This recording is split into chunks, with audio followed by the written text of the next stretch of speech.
Hello, welcome back. In this video, I wanted to go over how resource calendars work in Office 365.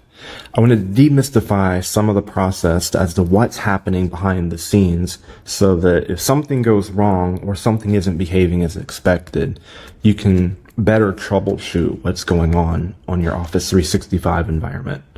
Specifically, this is to help Meeting Room 365 customers set up meeting room displays, but this may be generally applicable to other users as well. So, every meeting room display is backed by a resource calendar called a room resource calendar in Office 365. This is one of the three types of resources that you can create right now. The others are equipment and workspaces. Basically, there is a little bit of extra magic that happens behind the scenes every time this normal user account gets an email that helps reservations work on your tenant. Let me explain. So, if I go into Outlook and I want to create a new event to reserve a conference room, let's see. I am going to add a location.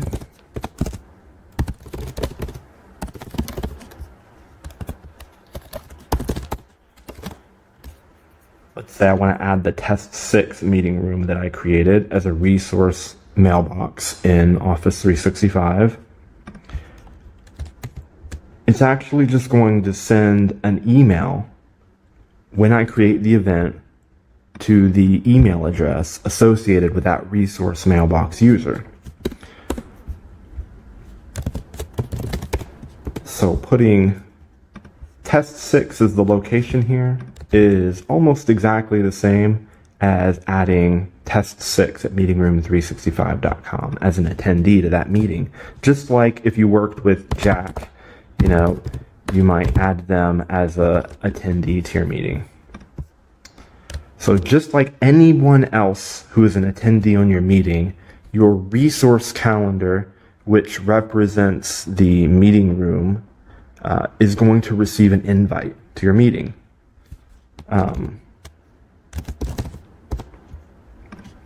So let me go ahead and send that out.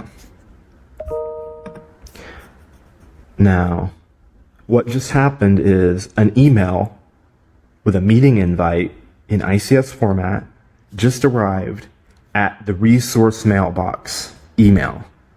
And every time it gets an email, it checks to see if a meeting invite is attached.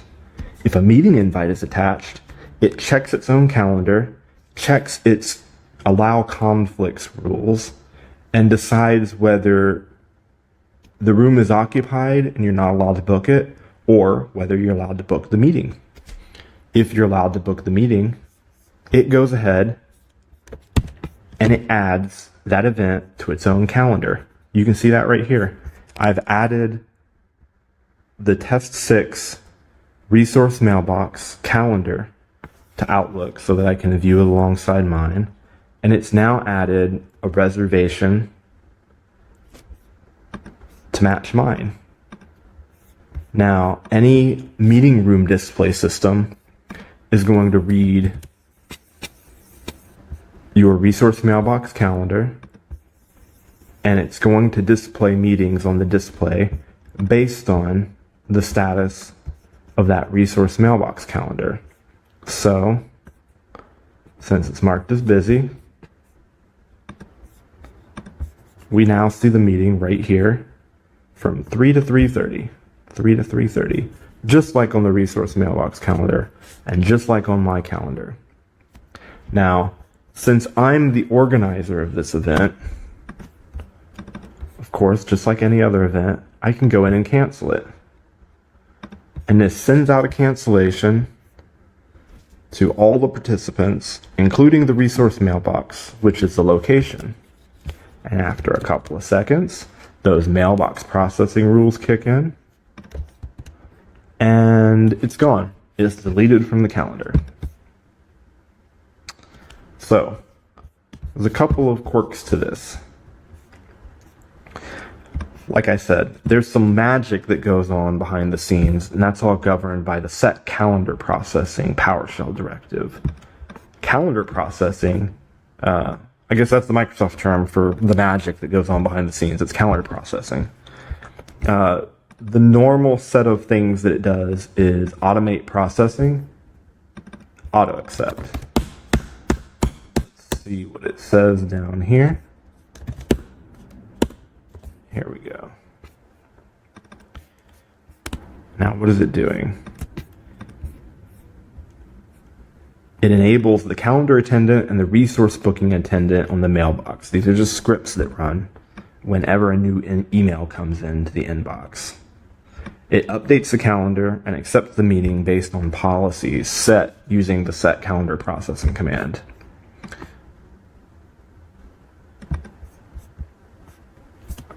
Now let's go back and look at this again. You'll notice something on my event.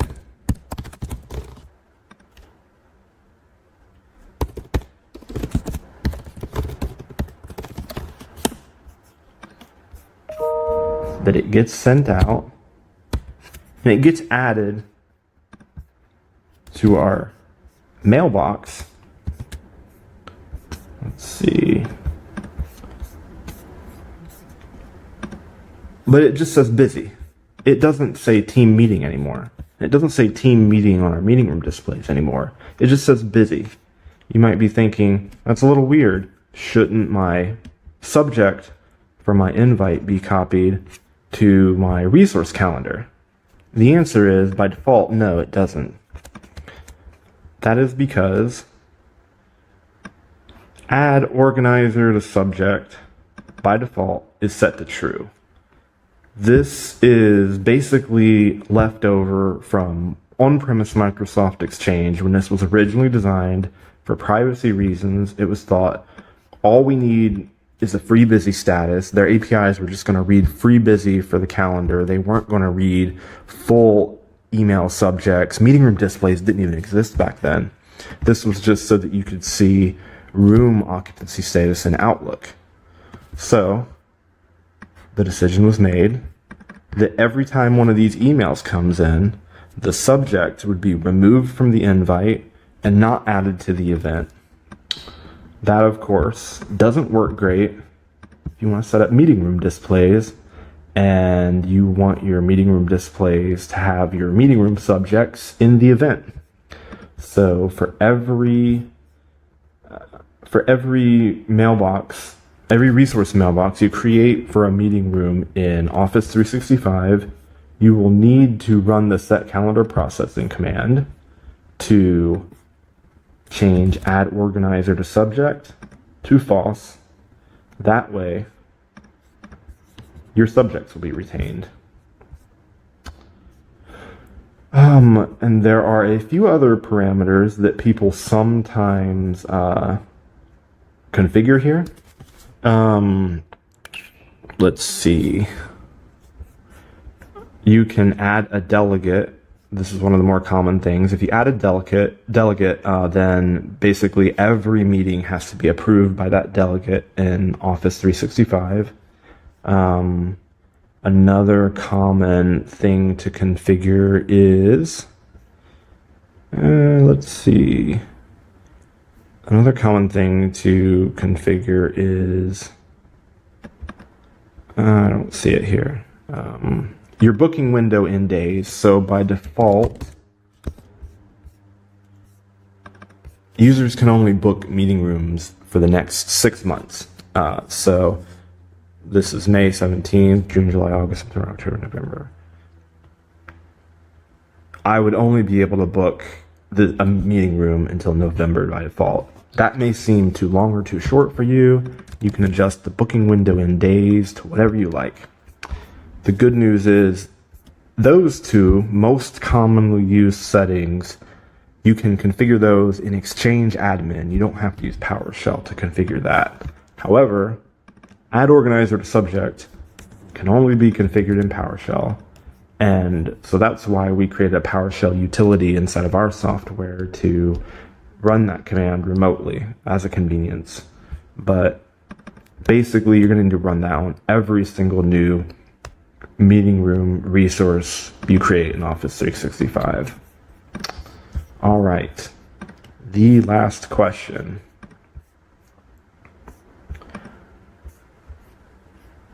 Why is it that when you schedule a meeting using the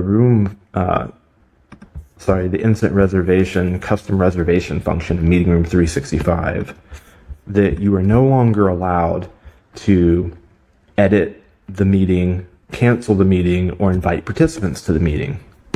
The answer is because when we create a meeting using the custom reservation form in Meeting Room 365, we are creating it directly on the meeting room resource.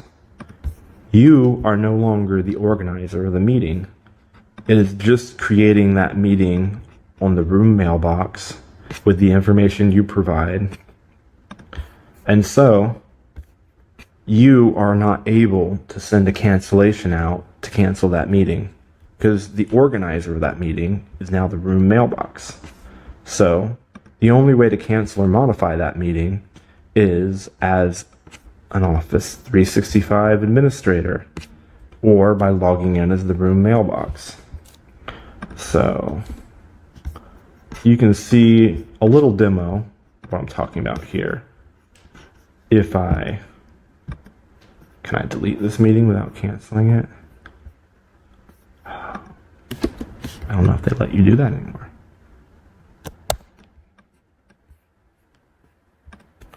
They don't let you do that in Outlook Web Access anymore, I guess. Well, that destroys my demo. Anyway, let's see if I can make changes to this. I can't make changes to this directly either.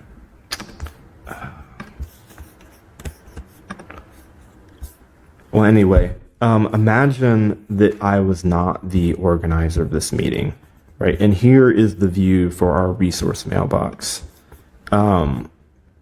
Basically, we have to go in here and delete this event or modify this event for those changes to be reflected on the meeting room display.